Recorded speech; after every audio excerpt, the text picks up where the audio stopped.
Ladies and gentlemen, welcome to another edition of The Void in association with linQsport. Link, share, play. On today's show, Darius Knight, Gareth Herbert, Darren Blake, Ryan Jenkins, Terence Young, and yours truly, Sky Andrew.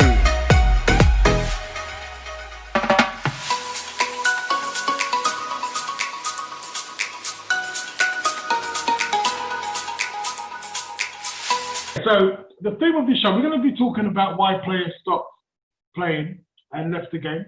But firstly, let's talk about life as a pro player. Everyone's got a different journey. I know that when I played, it was difficult, but I loved it. I played professionally in Holland. Got units from, they're called units, segments of £5 from the ETTA. So I got £20 a day when I was on training camps and a little bit more when I was away. So let's start hearing these stories. Darren Blake, tell us about your story as a professional table tennis player. It's quite funny you just mentioned that units guy. I remember we used to go on about that before back in the day. We didn't have that. No. But yeah, for me as a pro player, good experience. I went out to Sweden when I was 18, just after my A-levels, and played. That's when I started playing professional for a club called Lickerby. And you sort of got paid a little bit of money, and then your free apartment and free food. How much was you paid? I was only paid then, would have been about £400 or £500 a month. And then an apartment, and then you got these food vouchers that you'd go and eat. But for me, it was more about the experience of training, trying to improve. You know, I was at the time it was a good club. There was Kim Song-hui there, Cody Kadiri, was 57 in the world, Philip Safe. Magnus Molin, who was the best junior at the time. So from that perspective, and I think I mentioned before, Glenn Ost was the coach who would coach sort of the famous Swedish team. So for me, it was about the training, the improving, and a great experience going out as an 18-year-old to live in Sweden. So how much did you earn would you say? How much did you earn in 1 year, for instance? Over that full year, I would have only earned £3,000, maybe £3-4 grand for that first year, I'd say, if that. Wow. Say again? How did you survive being a professional player? You sort of lived, my parents supported me a bit when I first went out there. And then you just didn't, it was weird, you just didn't spend, the only time you spent really was to go out, clubbing with the Swedes. But apart from that, because you were getting the food paid for, you sort of just grafted. You were literally training sort of 4 or 5 hours a day, physical, and then that was it. And then you'd go what they used to call a fika in Sweden, where everyone just used to sit and eat, drink coffee and look out the window really, and you'd sit there and have the same coffee for the 4 hours. Once we start talking about coffees, it's time to move on. What about the snooze? Yeah, the snooze was good as well. But yeah, I mean, that was the start, Sky, and then I can go into the detail further, but obviously I moved back to the UK. No more detail, thank you. Right. Terence Young. The funny thing about table tennis is that there were certain players that were perceived to be rich and to have all the gear. And Terence Young was one of those. So, Terry, tell us your story of being the rich man of table tennis. The rich man? I don't know if no one's ever mentioned that to me. I was quite lucky in the sense of my parents, when we were really young, I didn't really have that much. But when I started playing table tennis, which was around about 11 and a half, my parents' business started to do quite well. So I was fortunate enough that they were able to afford to pay for my mum and my granddad to travel with me everywhere. And I used to, at that time, my table tennis I loved it. I mean, I was quite a reasonable golfer. I also played football to quite a good standard as a kid. But I had a choice to make, and that was obviously to carry on with table tennis and stick with it. And because I enjoyed it and I just loved traveling up and down the country and playing, I kind of stuck with that. So when did you turn pro officially? So when I was 15, I moved to China for 3 months. I lived in China for 3 months, and I came back. I think I played the Cleveland Open, and I beat the Welsh #1 at the time, who was a guy called Steve Ward. And I think once I beat him, I felt that I'd jumped up a level. I think it was more psychological. I remember than saying anything. to Wardy, I said, "How the hell do you lose to him?" So yeah, and then I got selected to go to Singapore and represent England in the Commonwealths when I was 16, and that was when I officially. How many years were you playing table tennis? from 16. So I left school. I left school at 16, and I went to play. I think my first time was I was 17 when I went to Denmark and started playing, and I went with Jenkins. I went with Jenkins when I was 17, and that was from 16 I was professional, but I went to Denmark. Sorry. What was the most you earned in a year as a professional table tennis player? Oh, so probably my best year was around about 50 grand. But I was very lucky in the sense that when I was... Was that lira? 50 lira? No, I was quite lucky because at that time... Don't think I ever earned 50 grand. No, when I earned that money, we had a grant from the lottery. And I got I think I was on... I can't remember exactly, but 12 or 13 grand from the lottery. And that was obviously tax-free. And then I was earning good money in Germany for a guy that I played for a rich German guy who was a bit wild, Frank Muller, who Ryan actually come and played. And he paid me quite well. I would probably get around about £1,000 a weekend to go and play out there. Plus bonus. All right, Young, of your financial matters, I think the tax man's listening to you. So yeah, and that was kind of my good years. Yeah, okay. Tax man's coming after you. Ryan Jenkins. Can I just rewind a bit? And you asked, was he the rich kid of table tennis? He was, because he used to phone his mother in Denmark saying, "Mum, send me out 100 quid. No, he's in denial. I know. Ryan Jenkins. So tell us, as a professional player, you've actually had a very interesting career playing table tennis and coaching and director of coaching. So tell us about your best years as a professional player. What were you doing? Who were you playing for? So the best years, 2 years in Denmark, like Terry said, moved to Germany. Didn't earn much the first year playing in Dusseldorf, but I was with good company, Roscoff, Samsonov, Mays, all these players, Matsushita, great company. And then obviously my son came along, so I had to earn money. I had to find money, and the direction changed then from being a table tennis professional or trying to be a table tennis professional to earning for my family. So sourced up. Luckily, I had the lottery money first and foremost as well. Earned money from the club. How much are we talking about? Lottery money? Lottery for me was about 8 grand. Same probably in Germany, 16. And then you got butterfly sponsorship. You got other sponsorships, and over 20, 22, 24 grand a year then in my early 20s. And then I used to sort out exhibitions. I used to always try and chase opportunities, exhibitions. I'll ask the question again. How much does that add up to? I don't know, early 20s. Jesus Christ, you're worse than a politician. 22, 23, 24 grand. And then then I worked for Greenhouse in my, later on I worked for Greenhouse and played abroad. So how long did you earn a living playing table tennis? I still do. Obviously I'm the one who didn't give up. So I kept going, because going from a player where you were scratching around for a living to then having a job and playing, because you've already had, table tennis is an early specialist sport. You start at 7. By the time you're 17, you've got 10 years under your belt.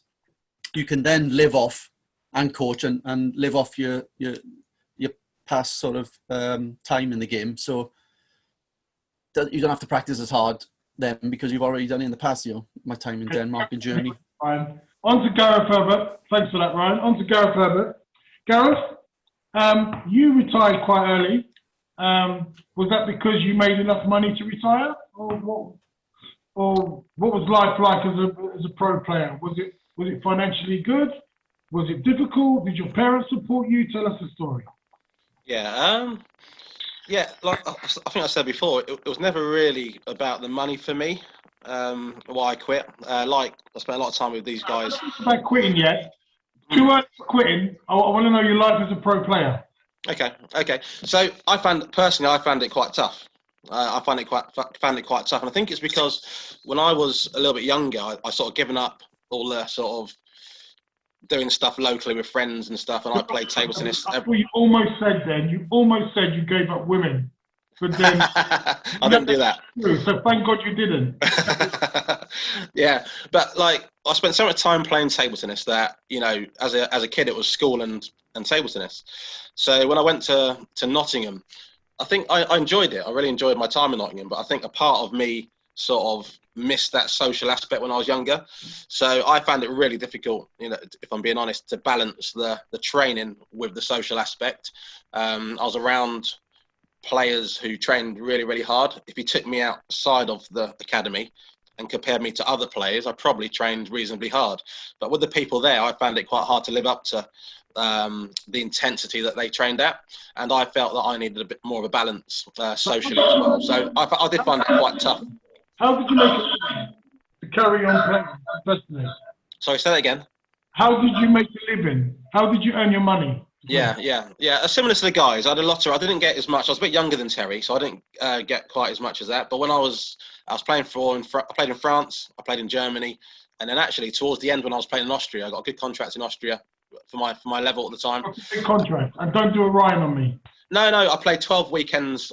I played 12 weekends a year.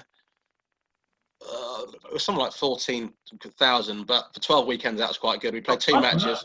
We played one Saturday and one Sunday. I'd already started doing some coaching then as well, so that was quite nice. I didn't have to commit to going out there to train, so I had a lot of time to do coaching during the week, and then that was a top up for me financially in Austria. I think that was the same as us all, though. We used to all do a bit of coaching to supplement our income. So you could earn the same amount coaching back home, doing one-to-ones and a little bit of camps.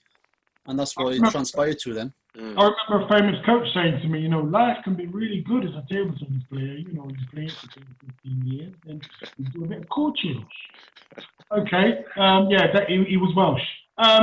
So finally, coming on to the maestro himself, Darius Knight. Darius now is a businessman, etc., etc. But there was one time when he relied on table tennis. So give us an insight into life as Darius Knight, professional table tennis. I think I got my first little paycheck at 14. That was from Nitaku. I think I got about £3,000 and for the year. And I remember that just changed my life. I was able to go to the shops and buy a Lucozade at the training camp instead of nicking everyone else's money. I was able to go and buy my own goodies. I remember when I first got it, Jai took me to like Woolworths or something like that. And I just spent 50 quid and it felt so good, you know, to just spend that money and go, this is mine. The money showed up on my bank account in Japan somewhere. It was great. So that was my first paycheck, like, you know, like getting paid consistently from like a sponsor or something like that. Then after that, then it probably just got better. I don't know, after that, obviously you're too young to play for clubs, but when I was 17, 18, I signed for a French club called Montpellier. And that was good. Like, and in France, they generally play. How does that come about, you signing for a French club? It's because obviously when you're playing the Pro Tours, the Junior Pro Tours, and you're getting to the finals of the Opens, you know, juniors or, you know, last quarterfinals, semi-finals every week, consistently competing against the Chinese and the Japanese. You know, as a European player, you're worth quite a lot. And so for me, it was quite nice to sign for a club that I think they won the Champions League at one time. Yang Ming used to play there. He recommended that I go there. So I was playing with people like Igor Rupstov, Michel Martinez, I think, was there. Christopher Gua trained there a little bit. So it was a good little start for me, but probably it was a bit too early for me. I think, you know, and the matches used to be on a Tuesday. So my difficulty was that I would travel on a Monday, come back on a Wednesday. And then before that, you're training 2 days a week and the weekend. So that kind of affected me a little bit. Then after that, I went to a club in Spain, was on the weekends. I think I got like a contract for like 18,000 euros. So, you know, I got a lot of contract based on my potential or where I was, but obviously making that conversion to the junior game. And I was always fortunate to then have, I was sponsored by Fred Perry. That was like 16 grand a year. And sponsored by Coca-Cola, that's another 20 grand a year. So, yeah, man. Yeah, I've done quite well. One got 16 grand a year when I was playing. That was from Fred Perry, and Coca-Cola was like the same, a bit more. So for me, like, I've always been quite fortunate. But then after the Olympics, when that all stopped kind of thing, I kind of like went back down to I went to Germany. And Germany, they don't really ever pay you that well when you first go there. You've always got to prove yourself. I think I got like 15,000 euros. I was just like, I was so pissed off with the money. Because by that time I was like 21, 22, I knew how good I was. And then basically, like, I didn't have any other sponsorship endorsements because I think after the Olympics, everybody had got out of the bubble of, sponsor a player. They had every company had to finish with like, forget this, we're over this now. Tell me one thing, Darren, tell me one thing. Yeah. Tell me you went more than Terry in 1 year. No, I don't know. But Sounds like it, Sky. Sounds like you did. No, I don't know, but I bought my first house at 19 years old. Did you have more than 50 grand in 1 year? Oh yeah, for sure, There yeah. you go. That's all we want. I mean, yeah, I'm not in competition with Terry. Terry's a different world. You know, Terry's the secret I code. wouldn't be in competition with me. Jesus Christ. Listen to me. The thing about being a pro table tennis player, because when I played, it was fun. I remember me and my mate Nicky Mason travelling to Holland, you know, having laughs, playing, going to tournaments, having lots of free time. I mean, okay, we weren't millionaires, but you travel in the world, it was fun. So Darren Blake, what is the best thing about being a pro player? Yeah, for me, it probably was that. Because, like you said, the money wasn't, even for me, I know I mentioned Sweden, I probably best made 20 grand a year, I'd say. Just over, you know, with a lottery funding, like... Sorry, Sky? Less than half than what Terry got. Yeah, I would have been on... I pretty much had lottery funding, plus playing out in France, plus playing for Progress, and it probably added to mid-20s. So I think it was, like you say, it was the fun. It was the fact that you were around together. In reality, you weren't working a 9-to-5 job, even though you were training quite a few hours. You were training in the morning, then having a rest, lunch, then training again. But you had that flexibility and you're always together. So in Sweden, we all lived by each other. It was always small towns. So we all lived by each other. So we went out together, we ate together, we played together and had a lot of good laugh. And then in Nottingham, it was the same. We had the National Centre there. Me and Terry and Herbie lived together quite a few years, and me and Terry lived together before that. So I think it was more that fun. And then, like you say, the tournaments, the pro tours, that was good. You went to get to see different places. And I guess because we weren't the best, we always knocked out reasonably early, but we were always there for the whole week, you know, so we'd end up going out 3-4 nights. When you're talking about coffee, Terry, what's the best thing about being a pro table tennis player?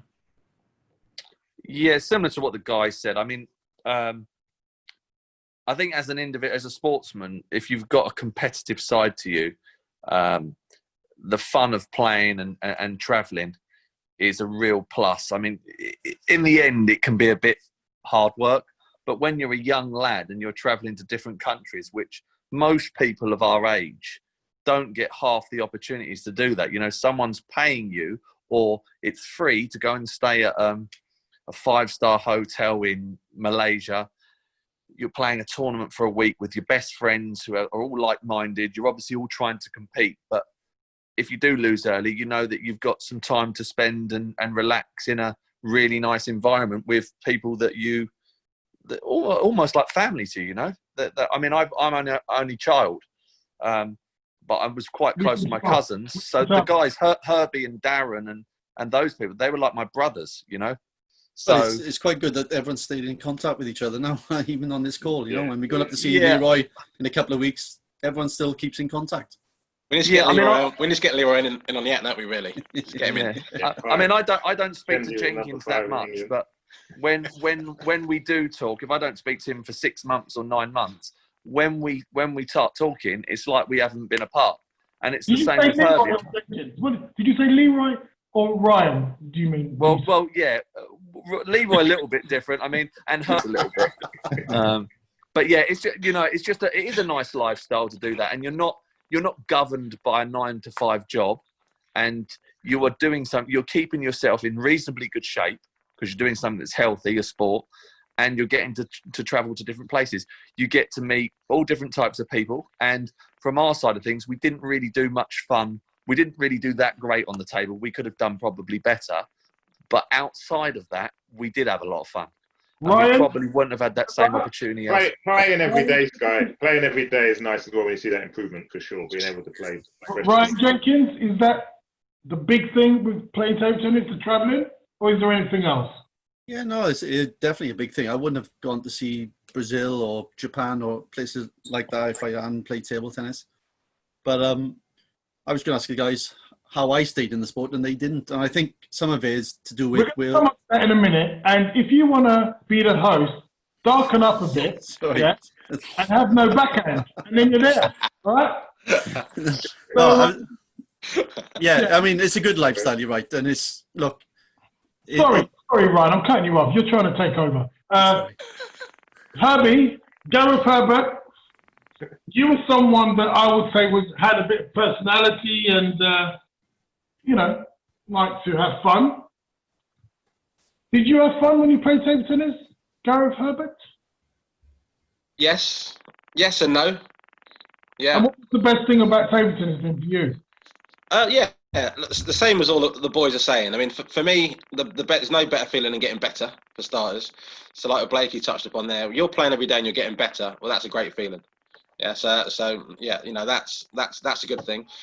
We've been quite lucky because we have got really good team spirit. So it would have been a nightmare for any of us, I think, to play in a team where you didn't get on. I would have stopped 4 years earlier if I was in that situation. So I think playing with people around you, actually, there wasn't a lot in it in terms of standard either. So that was quite good because it means that we could overtake each other, catch each other, overtake each other, really push each other as well. So that was really good. There's a lot of really, really good things about, you know, playing together as a team and training. But I think it's about just getting that right balance for you as an individual. And it's completely different for all of us, what balance you need. It's all right playing. Gareth, what was the right balance for you? I think when I was really trying to be better, so I'll say 18 to 20, really trying to be better, that balance wasn't there. I'll say the last couple of years, I went the other way. So 18 to 20, I trained hard, tried to improve, did what I could. And that was fine, but I didn't enjoy the whole environment. I enjoyed improving, but I wouldn't say I enjoyed the whole experience. But from 20 to 22, I probably went the other way, where I was still training, but I wasn't training at my best, wasn't training my hardest, but enjoying the social aspects of the environment that we're in. So for me, I never thought I really got the proper balance that could have maximised me as a player. I'm almost too scared to ask Darius 25 pence Knight what his favourite thing was about table tennis, but here we go. Darius, what is your favourite thing about being a pro table tennis player? Obviously, I think the big thing is the traveling. For me, before I played table tennis, I'd never traveled anywhere in my life. So the furthest I got to was probably Croydon or Clapham Junction, where I grew up in Battersea. Croydon, yes. So for me, I used to go to Croydon to the game shop to buy my favourite little games for like £5 retro games. So for me, I you know, like every day is a good day playing table tennis. I was living the dream, traveling to Italy first time. Italy's my favourite country in the world still today. Darius, is there a ferret under your shirt? Is there what? A ferret under your shirt. Oh, why? Sorry, let me just put my hands up. Sorry. Is that better? Yeah. Playing with So the abs. can you ask the question again? You cut my stuff. Putting you off, Eddie. All right, there's a ferret. So what was the best thing for you with being a pro player? You know, what did you enjoy about that whole experience of being a professional table tennis player? I mean, for me, I think it was good because I was winning. I was winning at a young age. I was still, you know, I was good in the hall. Obviously, it's always good to win or be in the finals or quarterfinals, last 16. I think the best feeling for me in the hall is that first round and getting through that first round. So for me, it's always competing. I never used to bring close to a pro tour because I believe that one day I'll be playing in the senior pro tour, like in the later rounds. You know, there's nothing more than being the big guy when you're in the, like, you know, you're through the groups, you're in the last 64, there's no better feeling than that because people are watching you. Men, women are watching you, and it's so like, and I started to do that a little bit later as a senior, and I started to really enjoy it, really appreciate, you know, people going black days. Not being selected for something when you should be selected is one of the most painful things any sports person can go through. And you hear about stories where, because what it is that you train and you work hard, and your motivation is to get selected for stuff. So if you're not selected when you should get selected, it's demotivating. Darren Blake, give us an example of something where you should have been selected and you weren't selected for. I think you had it a lot, but my memories of it was when we were in Nottingham at National Centre, and that was Michel Goodell when he came over. He was a French coach. He came over as our coach, and then Serwin. And I don't know, they just had. You straight away saw certain guys they liked or they preferred, and I didn't build a rapport. Especially with Serwin, I didn't really build a rapport with him. It was awkward around him. He was an uncomfortable guy anyway. And you felt you had to just do that extra all the time to get picked. And I can't put my finger on the reason for it. I can't put my finger on whether it was, once I went to university, that didn't help because I was sort of looked at. Tell us a selection where you should have been selected, but you wasn't. I can't remember spot on where an actual selection, but I remember that period was difficult. Like Michel Goodell came in and he said, right, it's going to be off playoffs. So you're going to play off, and then whoever's does the best gets picked. And we thought, okay, that's fair enough, even though you got different styles. Yeah, because I used to play better in Europe than play maybe against some of the English guys. But then he changed that straight away, and then he had his wild cards, and then he could change it around anyway. But fair, if you can't think of a selection, we're moving on. I can't think of an exact selection, but I think it really affected me, the knowing whether a coach liked you or not, and that affected your game massively. Terence Young, was there a selection where you felt you should have got selected and you didn't, and it demotivated? There was.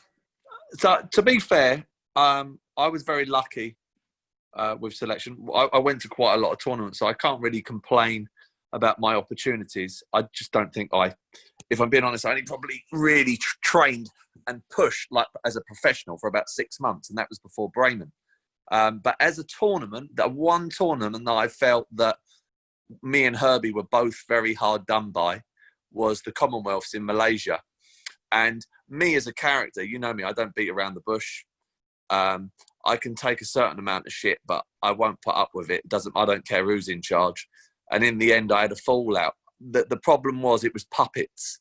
There was a puppeteer, and there was someone, I think it was Jai, was being told, or what we believed was being told to select. My personality doesn't suit most people, and we had Michel Goodell, who was kind of the guy in the background telling people what to do and not what to do. I think I was probably at that time, I would say I was probably the third best player. But we were all quite similar. So there was Said, who was a bit above everyone. There was Alex, who was consistent. So we could understand why Alex was getting, because he was consistently good against most standards. And then there was me, Herbie and Bagley. What year was this? 2000, is it? Malaysia was 2000, yeah. No, you were in Malaysia, 2000. It might have been 2000. It's either 99 or 2000. But in the end, I had to say something. We always used to call Alex the blue-eyed boy, though, didn't we? Like, he was good, Alex, but you always knew he was going to get picked. Yeah, Alex was a bit of a weird one because his level was very steady. So he was never going to beat Duan Yon Yun, or he was never going to really beat anyone. He didn't seem like he was ever going to beat like players like that, but he was very, very consistent.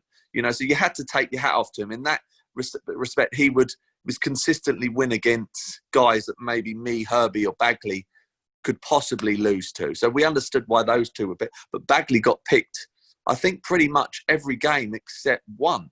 I played against New Zealand, and obviously I won my games. I didn't play well. You're someone who is probably didn't have to worry too much about being selected because you was always number one.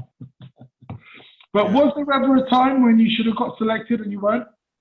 No, there wasn't. Because the only time I can think of where I can relate to the guys is like the Olympics trials, not London, but what was the ones before? Sydney. Anyway, it doesn't matter which ones were before. Beijing, was it? Beijing 2008. Yeah, I didn't get selected, but I wasn't good enough, so I didn't. There were people ahead of me. Let me get this right. You didn't get selected for Beijing and you wasn't good enough, but you got selected for everything else. No, that was the GB team. I wasn't good enough, so I didn't get disheartened by it. But you've never not been selected for something you should have got selected for? No, I got into the team at 2000. Thank you very much. That was very interesting. No, but hang on. Let me just say one thing. That you can say it. As long as it's something but contains you not being selected for something you should have been selected. It's different, and that's obviously why I've stayed in the game, because I felt the duty to Welsh table tennis to keep going, because if I left, the gap from me to the next person was so vast that Wales would have just dipped off the end of the cliff. So I had to stay involved a lot longer for that reason. And in hindsight, it was a great thing because it kept me in the game, got me jobs, etc., etc. But I didn't have people fighting for my place because I left the Welsh behind, and I was always looking to the top English players to try and match them, and then obviously even further afield because I wasn't happy in Wales. It was just a small pool. But you was always selected. Always. The only time you didn't go was 2008. because you weren't good enough. And when I was coach, I selected myself, so we were all right then. There you go. This is what we're talking about. Darius Knight, Yeah. I'm sure that you've got a story for us involving taking people to court, which you said a minute ago. But was that the major selection that really riled you? Was there another one? Probably the 2010 World Championships, the 2012 World Championships. I think Gavin Evans went above me, and that was. I mean, as much as I love Gavin, like as a senior, he was never ever better than me. Why do you think that happened? Just I don't know, man. It's just a load of bollocks, man. I don't know. I cried. That's the first and last time I cried in sport as an adult. Like, what the hell's going on? But then, and I knew that was the best time for me to get points. I'd proved. I've been. I've proved. I played bad in the European Championships team event. I always played singles. I always let myself down a little bit. I don't know why. But in a team, I always just delivered. I've had some of my best wins in the world.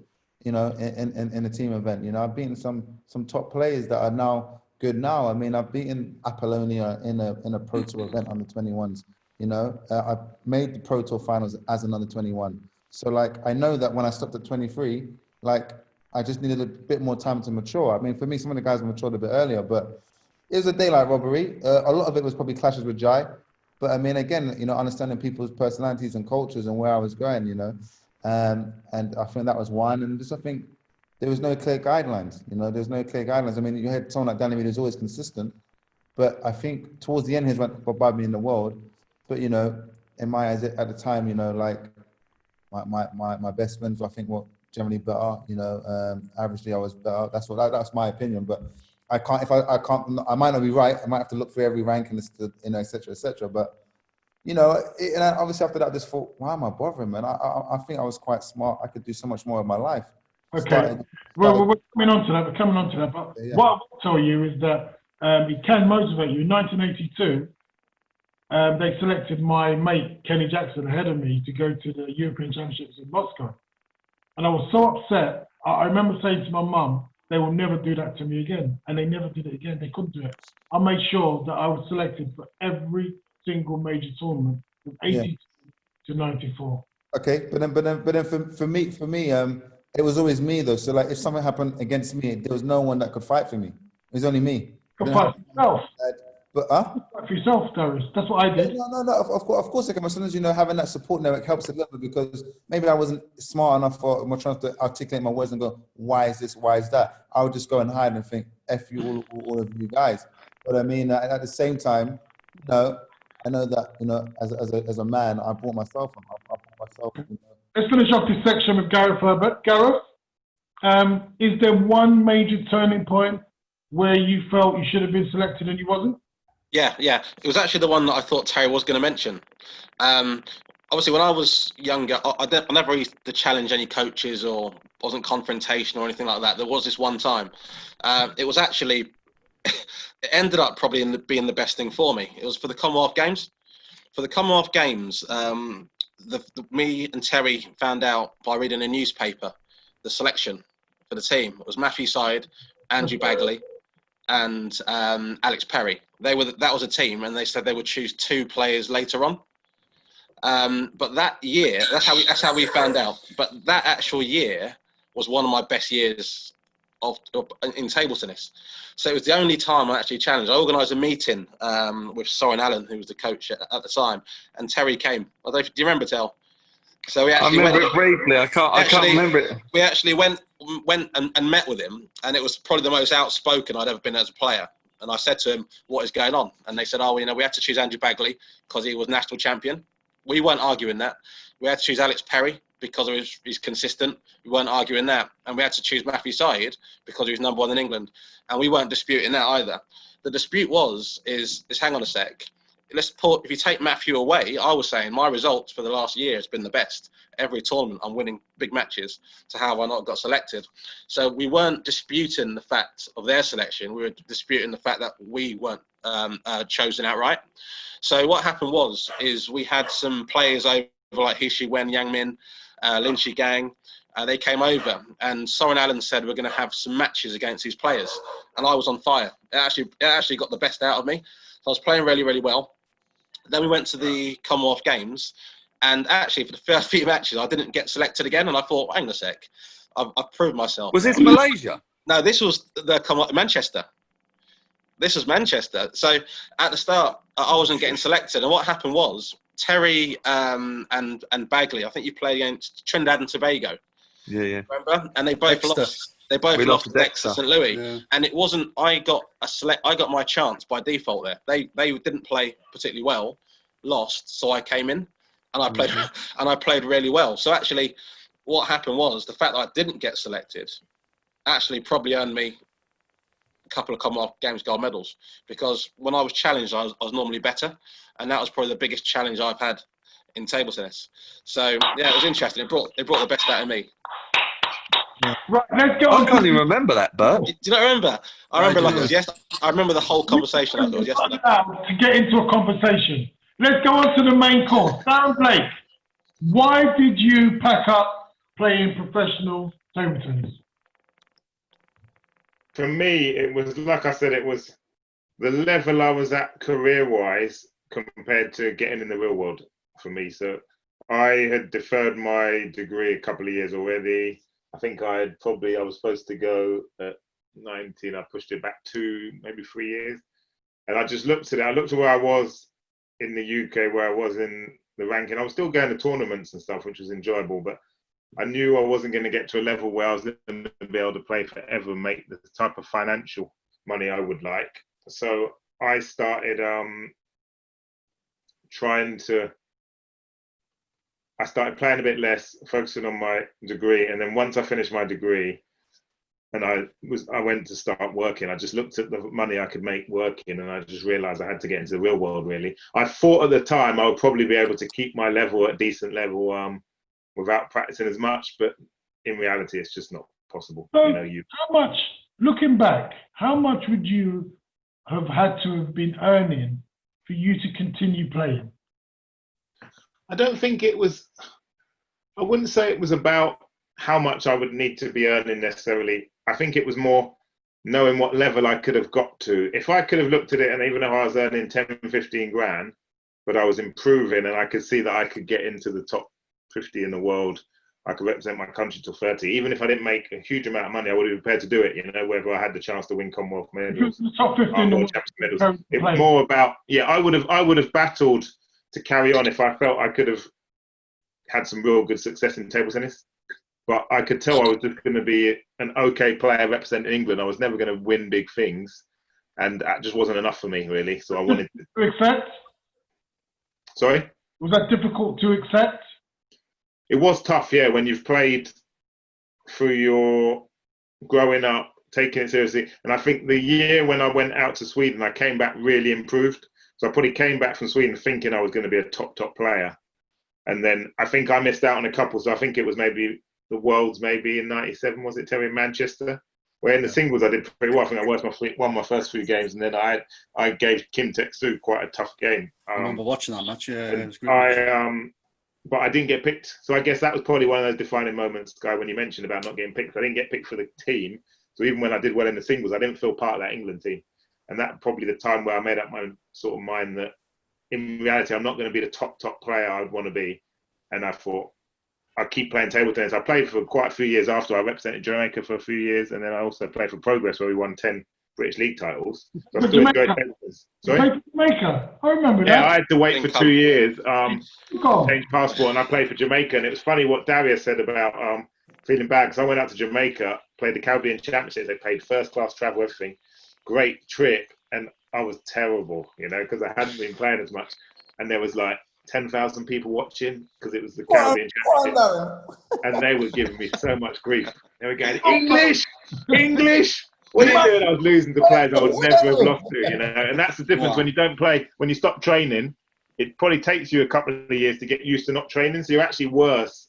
Then after a few years, you probably get used to it and you can compete. But yeah, I was so embarrassed going out there because they expected. Terence Young, do you think that part of the reason why you stopped playing was because you knew you had something else to do? Because a lot of people just don't know what to do, so they just stay in the game forever. No, I mean, I did lose a little bit of love for the game. I think that was just through pressures of Manchester. They focused so much on that one tournament. I injured my back 4 months prior to Manchester, and I think it was the right decision, because I don't think I would have ever been the same anyway. I think once you have an injury like that, it's very, very difficult to come back from. And table tennis is such a quick sport that I'm not sure I would have been able to really recover and get my full potential. When I think money-wise, I wasn't really fussed about money, but yeah, I was in a long-term relationship, which I'd been with a girl for about 4 or 5 years, and she didn't particularly like table tennis, which I get, because obviously I was travelling away all the time, and I was under pressure to commit to the relationship, which, to be fair, she'd stuck it out for a long time, and then obviously after not performing well at Manchester, it was just another kind of nail in the coffin. Yeah, another nail in the coffin. Yeah, exactly. So, but financial reasons, no, not at all. I mean, I went from earning reasonable money to actually earning probably a little bit less. I went to go into IT, funny enough, but the offer was 18 grand a year. And I don't think my dad particularly wanted me to work for him, but he was willing to pay me £490 a week, but I had to work like a dog. So I'd work anywhere from about 60 to 90 hours a week, 7 days a week, if I was going to earn 490 quid in my pocket. So I went on the tools. I worked for my dad. I had to get up at 5 o'clock every morning. It was a real tough time for me. It took me a long time to get used to it, because I was useless, if I'm being honest. I wasn't mechanically minded. I'd always played sport, and then all of a sudden I'm working with some really mad characters. So anyway, the reason why you left table tennis was because you got injured, and because of, I've noticed that you and Herbie in particular mentioned Manchester as a major catalyst for different reasons. Yeah, I was 23 when I retired, and Herbie, I don't think he was much fun. He stayed on a little bit longer, but I don't think... 22 stopped playing full time, and then I was just... Yeah, so 22, 23, Darius was 23. Giles is crazy when he goes, Gareth, beat this, beat that, 22 attack. I obviously didn't know Herbie that time. I just thought, what the hell? That's just madness. But sometimes you just get a switch, boom, a few things go, and just that's it, I'm done. Yeah, I think I was similar age. I can understand that. I said, these guys are stupid. It's quite a young age to retire. When you look at some of the other guys that are staying till 30 and making top 50 in the world. Yeah. Ryan Jenkins, why are you still playing? Yeah, well, obviously being in the valleys, the national sort of wage is lower than London, let's say, or Birmingham or Nottingham. So earning good money for where I was living at the time was attractive.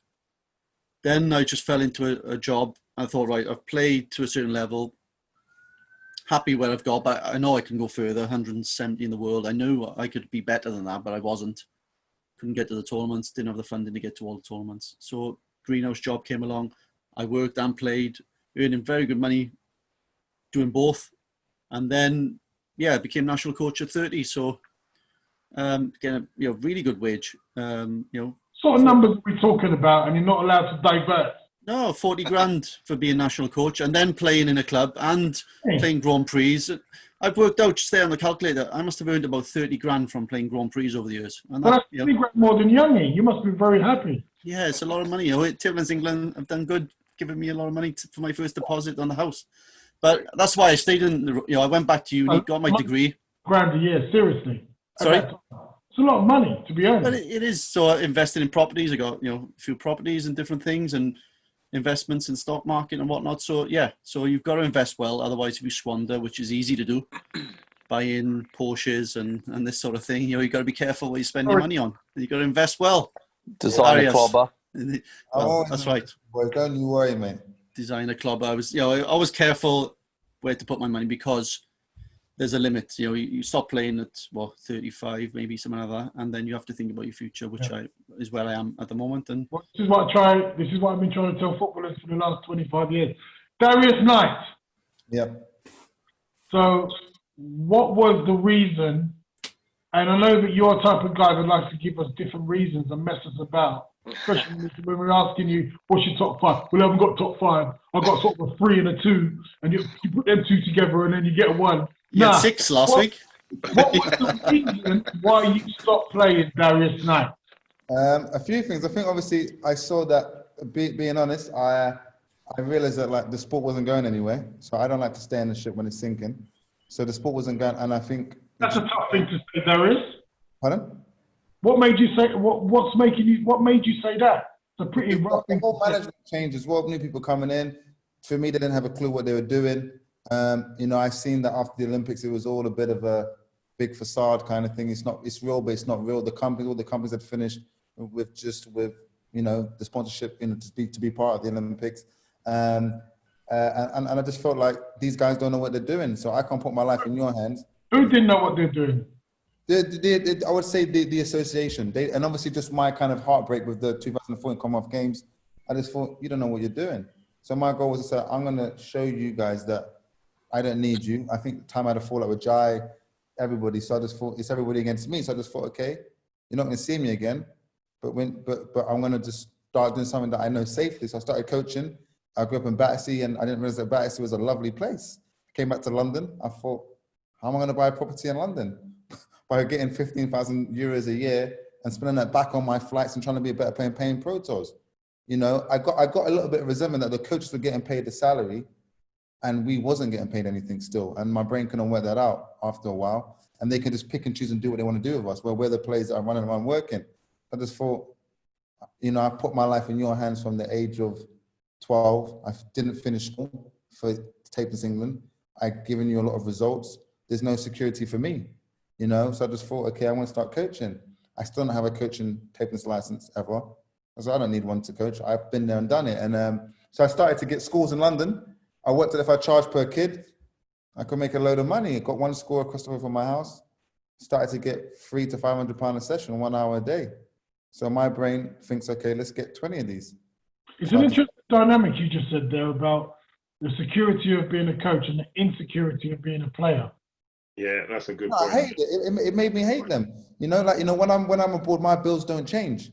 When I'm paying for in 2 weeks in a tournament, my bills don't change. And I heard back in the day that these guys, the top players, used to get pocket money, like 30 quid a day, 50 quid a day. They get that in Serbia, pocket money per day to when they represent their country.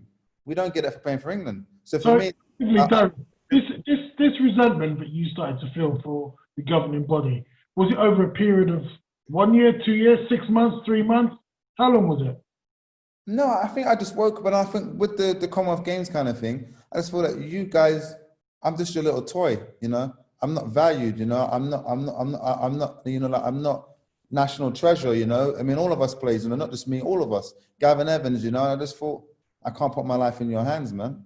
Can't do that. So I came up to London. I started to... That's another interesting point. You see, you're saying many. You're saying 2 interesting points, which is 2 more than what you said in the last 3 sessions. But just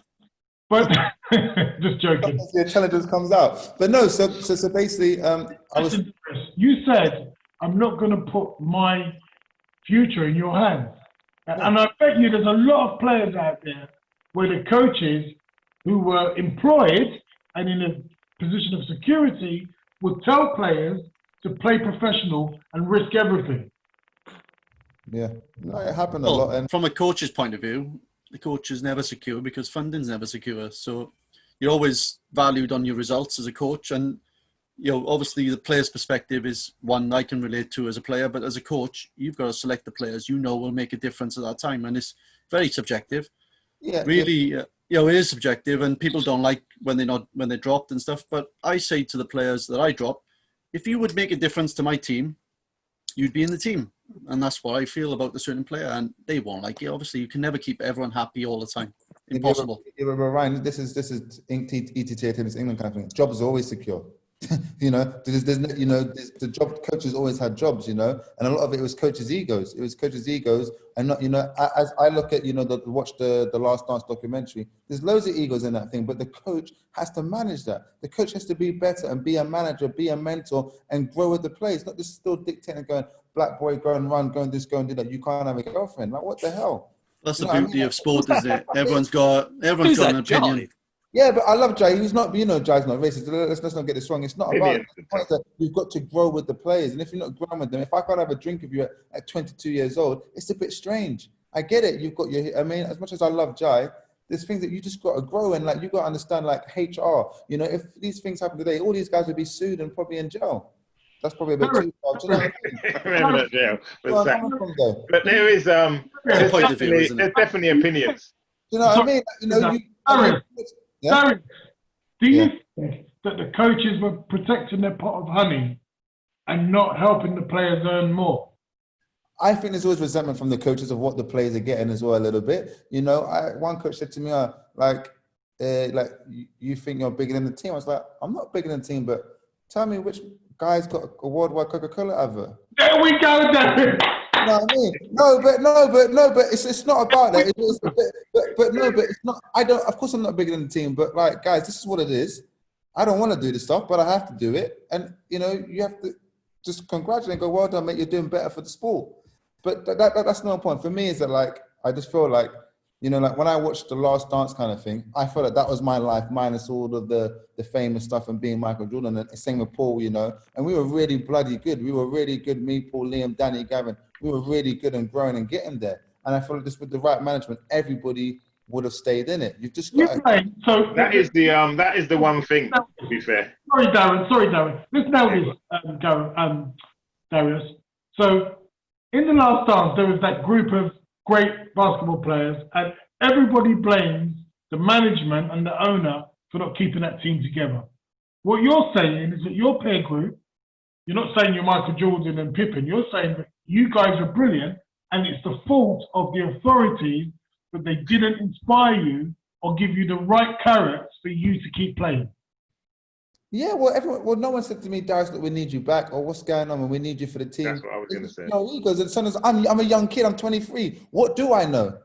I feel like I'm only starting to know stuff about life now. What do I know? Come on, mate, we need you, you know? If that was me, I've invested £1 million into you and you're going to run away. Are you crazy? Get back here, get another one and coach for us. Or give us something back then. Do you know what I mean? Like, you know. Yeah, I do what I agree was with gonna Darius say. there. No one gave when I left. Same. No one batted an eyelid. No one And- tried to keep you in. If you think of a business and someone says they're thinking of leaving the company, you do what's needed to adapt your management, or you speak to them, try and convince them to stay. They didn't try and stop us giving up, and they didn't even try and keep us in the sport, which hopefully you're going to go on to later, Sky. But they didn't even try and keep us in the sport in any way to try and help grow the sport, not just playing wise. Probably because their egos as well, Blakey. Yeah, The egos for them as well. But for me, guys, is that I'm an adult now, I believe, yeah, or I think I am. It's like I work with loads of kids, and you know, at 23, you don't know nothing. I go back and I go, what did I know? But I couldn't have a personal conversation with someone and go, you know what, coach, or Alan or Jai or whatever it is. Actually, Alan, I had a few good conversations with actually about life and women and all kinds of stuff. And he's like, just knuckle down and focus kind of thing. But then it became arguments with them. And you know, I just feel like, you know, I started to coach. People appreciated me. Wow, you're Darius Knight. Wow. I was like, hang on a minute. I'm loved and I'm getting paid a load of money here. Like, what the hell? Like, I want to buy a house, guys. I want to be somebody, you know? I don't want to sit there, keep being depressed and crying and living at my mum's house. I own a house in Sheffield. I'm in London sleeping in a room with my mum, and my brother's sharing a room with my mum. It's embarrassing for me. So all right, sorry for cutting you off too short after 3 hours and 20 minutes. Gareth Herbert, you're someone that's now a coach, was a player. You understand the dynamic between coaching and playing. So why did you stop playing, Darren? See, Darren, you see what you did to me, Darren? You were for so long, I can't get your bloody name out of my head. Gareth Herbert, why did you stop playing? It was honest. Gareth Herbert, why did you stop playing? I don't know. I mean, for me, I love table tennis. I love table tennis. I love coaching now.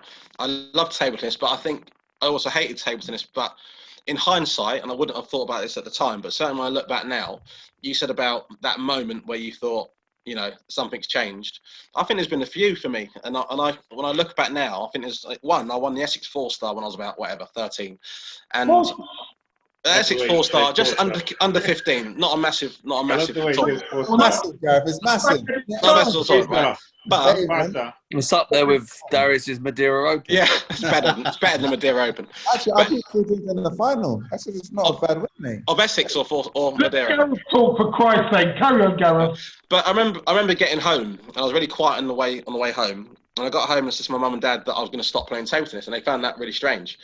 And actually, I'm not sure if you know this, Terry, but I actually spoke to Jim Stokes on that day, and he said, and I expected him to encourage me to continue. He said, if you want to quit, just quit. He said that the next Gareth Herbert will walk through the doors tomorrow.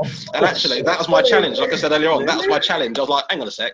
What do you mean the next Gareth Herbert's going to walk through the door? So I went to training. Maybe that was his way of trying to challenge you, Herbie, but it didn't work. Say that again. Maybe that was his way of trying to motivate. Yeah, I mean, it was reverse psychology, and he knew me enough to do that. Yeah, but at the time I didn't realise. So then the next day, I think Herbie was born between Terry and Jim Stokes that night. I was on fire, but then I did it again. It happened when the National Centre started. I actually refused to go to National Centre initially, and I was walking to school with my friends to just go in the sixth form, and I turned back. I actually turned around and said, "See you later, guys. I'm going to Nottingham." So I suddenly just randomly went to Nottingham, and then obviously the example I gave you earlier on. So I think for me, I don't think I've ever been absorbed in the sport enough to keep me playing long term. I feel like I was on borrowed time a little bit. That it could have happened a lot sooner. And like I said, if it wasn't what you say about borrowed time. One thing, Sky, just quickly. It was either you play for England or nothing. Yeah, it wasn't like there's no club system. No. And like if you look at all the Swedes and all the others who play on till they're 35, they've at least got a decent club system where they can keep playing, get a bit of money, and it's like you had to travel and play. We didn't even play each other. The tournament system and the club system is not good enough to keep you motivated. Keep wanting to play professionally, and that was another challenge I think in the. That's England. what people it say. sounds like it's Why still didn't the you same now. Yeah, they say, why didn't you stay in Britain? Because it's not exciting enough. That's why. You want to go away to play better players. There's not enough money in it. It's not just that, though. It's just not exciting enough all the time. Yeah, no, but if you had money, then the foreign players would come across and the league would be better. It has had glimpses of that, hasn't it? With British League foreign players coming in and having glimpses of that. We had it donkeys years ago. There was years and years ago that when the Des Douglas, when Grove were, and that was a better system, but they just don't have the infrastructure set up around enough foreign players coming, which attracts. You're only going to attract people with money. Yeah. At the end of the day, people have to survive. They have to live. But there is a lot of money here. There's loads of multi-millionaires that play tennis that are obsessed with it. I know one. I know 5 of them. But why don't they invest in clubs? Because they don't know. It's not even there. Own a club, Heston Blumenthal, own a club. Call it the Blumenthal Club. Everybody wants their name out there. I mean, it's not a lot of money either, is it? No, for them, it's peanuts. No, it's not a lot of money. If you spent 50 grand a year getting players, people would come for that kind of money. You think of progress here. We won the league 10 years running. I mean, that's not normal, is it really?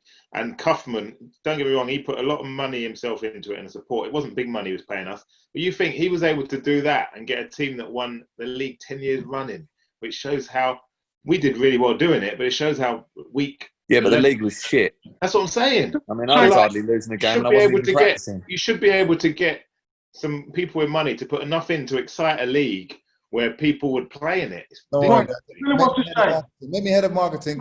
You already too much. I'll do it.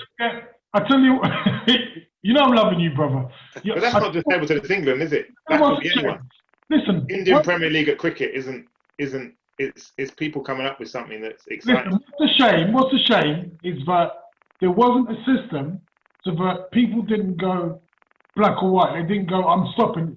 It's a shame there wasn't a system where people could have played part-time.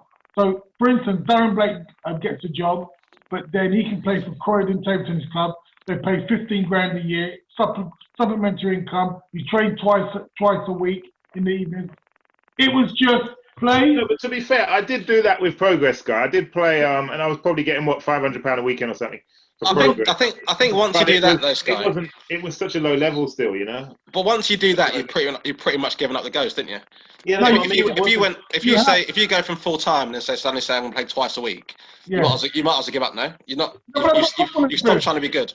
No. But if there was, is that table tennis, any sport, it isn't made up of 100% of people would just want to be good. There's a huge leisure sector. Exactly.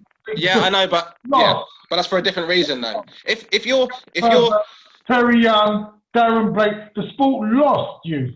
Whereas in that period, if you would have kept in there, even if you were playing, even if you'd given up the ghost and you were still playing, you then would bridge the gap for the younger players who want to beat you, or want to play as good as you. But because the void came, it made it so difficult for other players to get on that bike. Of course, but as a sportsman, as an athlete, you're selfish. I wasn't really, no disrespect for Darius. I've always rated their era of player, but we weren't thinking about Darius and Paul and Gavin and Liam. There's no reason to. We looked at our own goals, hit where we thought whatever we hit, and made a decision at that point. But if there was a pathway, Herbie, and there was a motivation to keep staying in, that was what the. But you got to look at. Guys you're right. focused on. You're right, but I don't think any of us would have continued playing. But Gareth, Oh, but we would have stayed in the sport, though. No.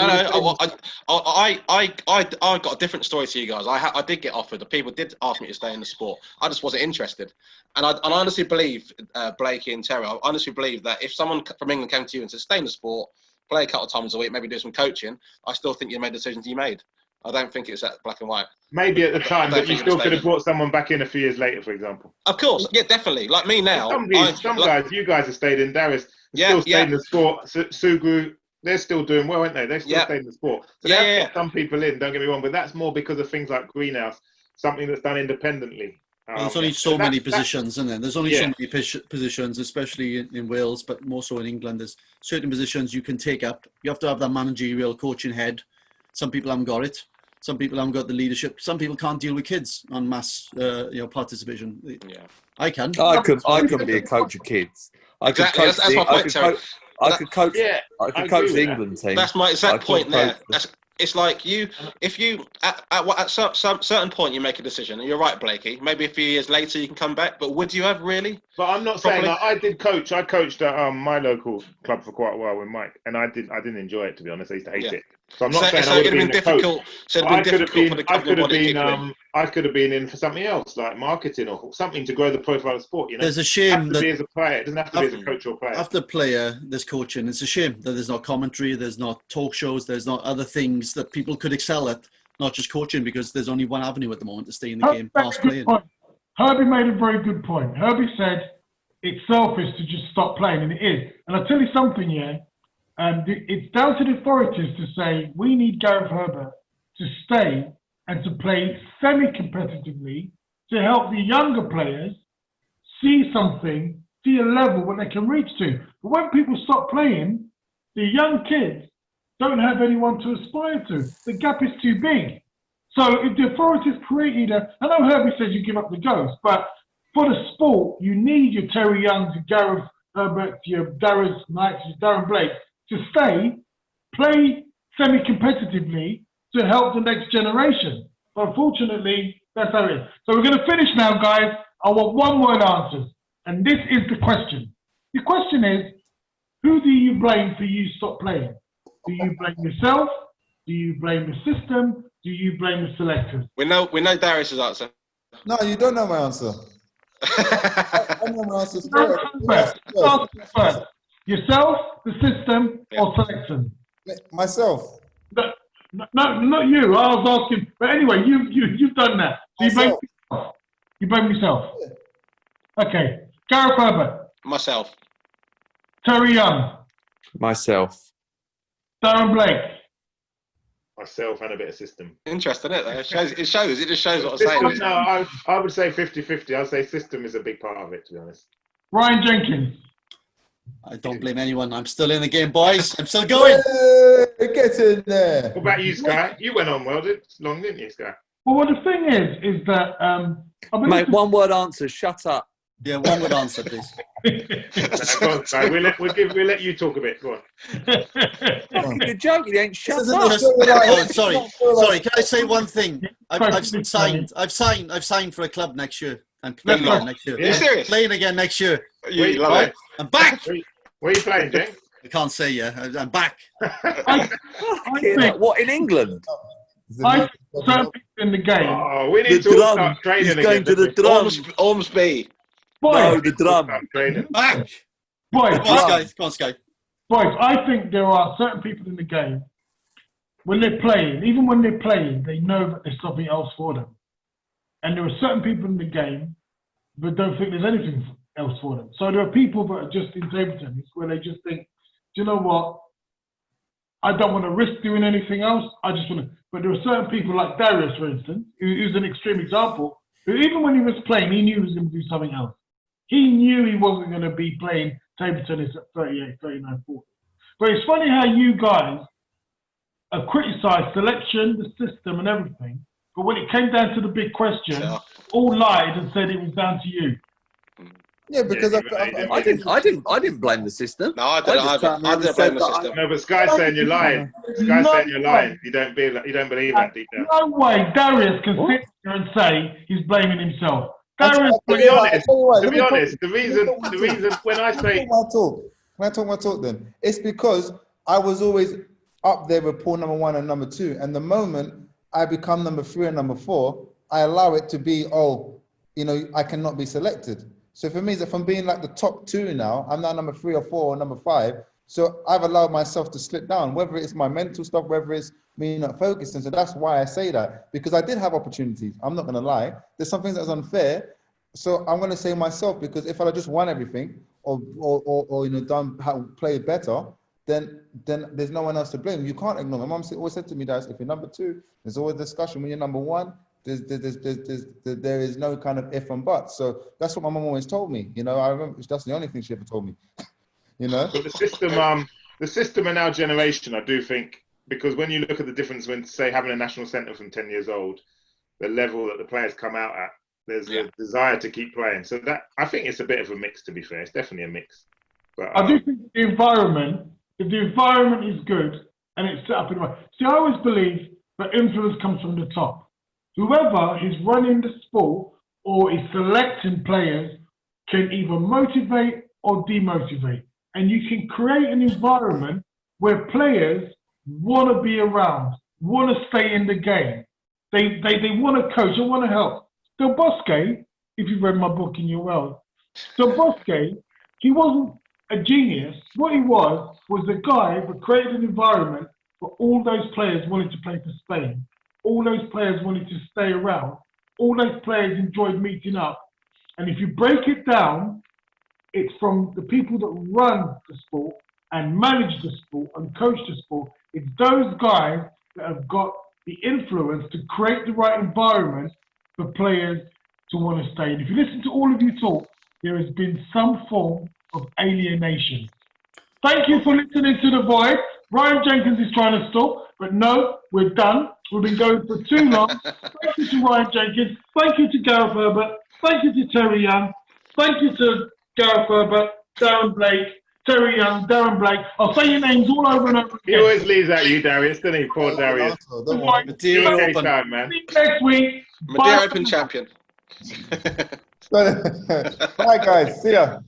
See you later. Cheers, boys. Link, share, play. Ladies and gentlemen, welcome to another edition of The Void in association with linQsport. Link, share, play. On today's show,